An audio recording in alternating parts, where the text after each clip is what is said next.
రాబోయే కొద్ది కాలంలోనే ప్రపంచం బయటకు కనిపించని ఓ సమస్యను ఎదుర్కోబోతుంది. ఇప్పటికీ ఆ సమస్య బారిన పడిన కొన్ని దేశాలు భవిష్యత్తు పట్ల ఆందోళనగా ఉన్నాయి. ఇంతకా సమస్య ఏంటో మీకు ఇప్పటికే అర్థమై ఉంటుంది. అది మరేదో కాదు, జననాల రేటు పడిపోవడం. దాంతో జనాభా పరంగా దేశాలు ఇబ్బంది ఎదుర్కొంటున్నాయి. దేశంలో పనిచేసే యువతరం కనుమరుగై ఎటు చూసినా వృద్ధ జనాభా ఇబ్బడి ముబ్బడిగా ఉంటే ఆ దేశం అభివృద్ధి అక్కడితో ఆగిపోతుంది. అది ప్రాక్టికల్ గా కొన్ని దేశాలు అనుభవిస్తున్నాయి. ఉదాహరణకు జపాన్ దేశాన్ని తీసుకుందాం. నిజానికి జపాన్ ఎలక్ట్రానిక్స్ విషయంలో ప్రపంచంలోనే నెంబర్ 1 గా ఎదిగింది. లేటెస్ట్ గా ఏ టెక్నాలజీ వచ్చినా అది జపాన్ నుంచే ప్రారంభమవుతూ ఉండేది. కానీ అక్కడ యువత పెళ్లిళ్ల పట్ల నిరాసక్తత చూపించడం, పెళ్లి తర్వాత సంతానం పట్ల ఆసక్తి లేకపోవడం కారణంగా దేశంలో జననాల రేటు దారుణంగా పడిపోయింది. కొత్త తరం రాకపోవడంతో రాబోయే రోజుల్లో దేశాభివృద్ధి ఎండమావిలాగా మారిపోయింది. మీకు తెలుసా, గ్రామాలు పట్టణాలు గోస్ట్ టౌన్స్ గా మిగిలిపోతున్నాయని చెబుతున్నారు. పిల్లలను చదివించి మంచి మంచి ఉద్యోగాలలో స్థిరపడేలా చేసిన తల్లిదండ్రులు గ్రామాలు పట్టణాలలోనే ఉండిపోతున్నారు. నగరాలలో ఉద్యోగాలు చేసే యువతరం వారిని పట్టించుకోవడం లేదు. దాంతో వారిని చూసుకునే వారు లేకపోవడంతో పేరెంట్స్ చాలా రకాలుగా ఇబ్బందులు ఎదుర్కొంటున్నారు. కేర్ టేకర్స్ పైన ఎక్కువగా ఆధారపడుతుండటంతో వారి ఛార్జీలు ఆకాశాన్ని అంటుతున్నాయి. దాంతో వృద్ధుల పరిస్థితి దయనీయంగా మారింది. గతంలో యావరేజ్ జీవిత కాలం 60 వరకు ఉండేది. కానీ ఆధునిక టెక్నాలజీల కారణంగా మెడికల్ ఫెసిలిటీలు పెరిగిపోవడంతో అనారోగ్యాలు తగ్గుముఖం పట్టాయి. ఇప్పుడు జపాన్ లో యావరేజ్ లైఫ్ ఎక్స్పెక్టెన్సీ 2022 లెక్కల ప్రకారం 84 సంవత్సరాలకు చేరింది. 60 సంవత్సరాలలో తమ బాధ్యతలు పూర్తి చేసుకున్న తల్లిదండ్రులు, పిల్లలు నగరాల వైపు చూస్తుండటంతో ఒంటరి జీవితం తప్పడం లేదు. భర్త ఉండి భార్య లేని వాళ్ళు, భార్య ఉండి భర్త కాలం చేసిన వాళ్ళు పరిస్థితి మరీ దారుణంగా తయారైంది. కేర్ టేకర్ల ఛార్జీలు భరించలేని వాళ్ళు నానా యాతన పడుతున్నారు. వృద్ధాశ్రమాలలోనూ అదే పరిస్థితి ఉండడంతో అక్కడి ఒంటరి జీవులు కొత్త పద్ధతిని ఎంచుకుంటున్నారు. అదేంటంటే, వినడానికి విచిత్రంగా ఉన్నా జరుగుతున్నది అదే అవడం విషాదం. మీకు తెలుసా, జపాన్ వృద్ధ మహిళలు సొమ్ము చెల్లించి మరీ జైళ్లకు వెళ్లే ప్రయత్నాలు చేస్తున్నారు. లేదంటే మాల్స్ లో కావాలని దొంగతనం చేసి పట్టుబడుతూ జైలుకెళ్లే ప్రయత్నాలు చేస్తున్నారు. ఇప్పటికీ ఈ రకమైన ట్రెండ్ తో జపాన్ మహిళ జైళ్లలోనే గదులన్నీ వృద్ధులతో నిండిపోయాయి. వారి చేతులు ముడతలు పడ్డాయి, నడుములు వంగిపోయాయి. కొంతమంది నడిచేందుకు అవస్థలు పడుతున్నారు. మరికొందరు వాకర్స్ వాడుతున్నారు. వారికి అక్కడి సిబ్బంది సాయం చేస్తున్నారు. ఇదంతా చూస్తే వారికి జైలు ఓ వృద్ధాశ్రమంగా మారిపోయింది. కొందరైతే పోలీసులకు సొమ్ము చెల్లించి ఏదో ఒక కేసులో చిక్కుకొని జైలుకు వెళ్తున్నారు. ఇదంతా ఒంటరితరం భరించలేక జపాన్ వృద్ధ మహిళలు పడుతున్న తీవ్రమైన అవస్థలు. కొందరైతే పేదరికం కారణంగా అనివార్యంగా ఈ పనులు చేస్తున్నారు.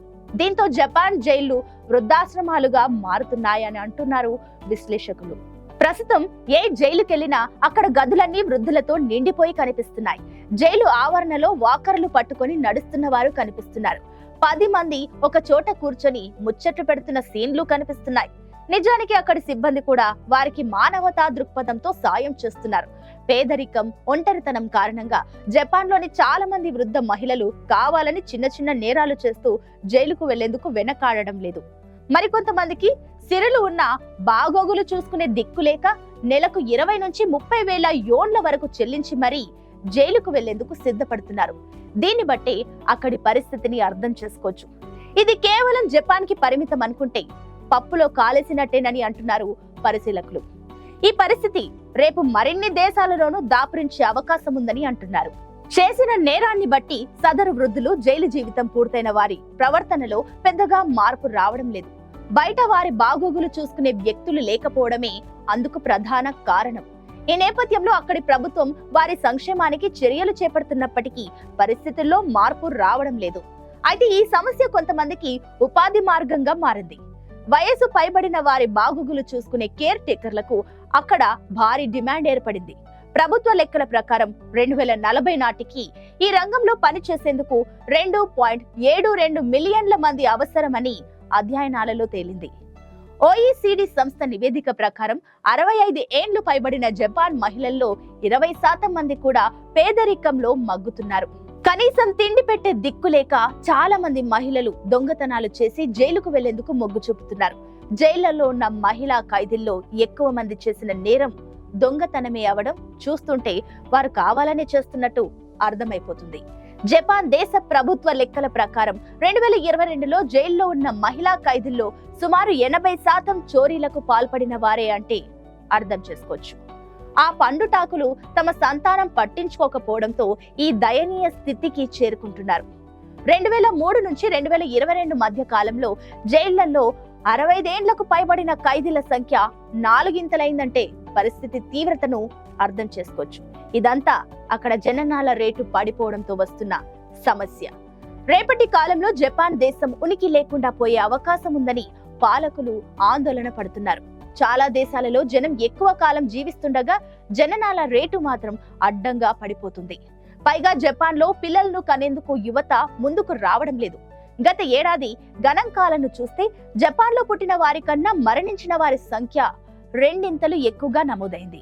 2023 సంవత్సరంలో సుమారు 7 లక్షల కన్నా తక్కువ పిల్లలు జన్మించగా అదే సమయంలో 1.58 మిలియన్ మంది జనం మరణించారు. ఈ లెక్కలను విడుదల చేసిన ప్రభుత్వం చర్యలకు ఉపక్రమించింది. 2008లో జపాన్ జనాభా 128 మిలియన్లుగా ఉండేది. ఇదే అత్యధికం. అప్పటి నుంచి జనాభా తగ్గుతూ వస్తుంది. ఇటీవలి కాలంలో ఇది మరీ ఆందోళనకర స్థాయికి చేరుకుంది. దేశంలో పనిచేసే యువత జనాభా కూడా తగ్గుముఖం పడుతుంది. 2022లో మొత్తం మీద 65 అంతకన్నా ఎక్కువ వయసున్న వారు జపాన్ లో 29% కన్నా అధికంగా ఉన్నారు. పక్కనే ఉన్న సౌత్ కొరియాలో సంతానోత్పత్తి రేటు దారుణంగా పడిపోతుండగా జపాన్ లో అయితే ఏకంగా జనాభాయే తగ్గిపోతుండడం ఆందోళన కలిగిస్తుంది.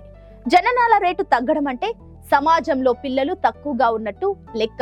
ఇదంతా సమాజంపై ప్రతికూల ప్రభావాన్ని చూపిస్తుంది. పరిస్థితులను చక్కదిద్దకపోతే సమాజంలోని భద్రతా వ్యవస్థ కుప్పకూలుతుంది. పారిశ్రామిక ఆర్థిక వ్యవస్థలు పడిపోతాయి. రక్షణ రంగంలో రిక్రూట్మెంట్లు తగ్గిపోతాయి. ఇది దేశ భద్రతకు కూడా ముప్పు కలిగిస్తుంది. నష్టాన్ని పూడ్చేందుకు ప్రభుత్వం తక్షణమే చర్యలు చేపట్టింది. కానీ దానికి జనం సహకారం శూన్యంగా ఉంటుంది. దీంతో ఇప్పుడు అక్కడి అధికార ప్రభుత్వం ముందు సంతానపు సమస్య కొండంతగా మారింది. ఆపై పరిష్కారం చేతిలో ఉండకపోవచ్చునని చావు కబురు చల్లగా చెబుతున్నారు విశ్లేషకులు. ఎవరో చెప్పారంటే ఇగ్నోర్ చేయవచ్చు, కానీ ఏకంగా ప్రధాని షిగేరు ఇషిబా చెబుతున్నారంటే సీరియస్నెస్ ఎంతుందో అర్థం చేసుకోవచ్చు. పిల్లలు కుటుంబ సంక్షేమం కోసం తమ ప్రభుత్వం అధికంగా ఖర్చు చేస్తుందని హామీ ఇచ్చారు. ఇప్పటి వరకు ఉన్న విధానాల కన్నా తాము తీసుకురానున్న పాలసీ చాలా కొత్తగా భిన్నంగా ఉంటుందని వ్యాఖ్యానించారు. మరి ఆ పాలసీ ఏంటో, అందులో అంత రహస్యం ఏం దాగి ఉందన్నది తెలియడం లేదు. అయితే ఇలాంటి సమస్యల్లో డబ్బులు ఖర్చు పెడితే సరిపోదని మరిన్ని చర్యలు చేపట్టాలని అంటున్నారు విశ్లేషకులు.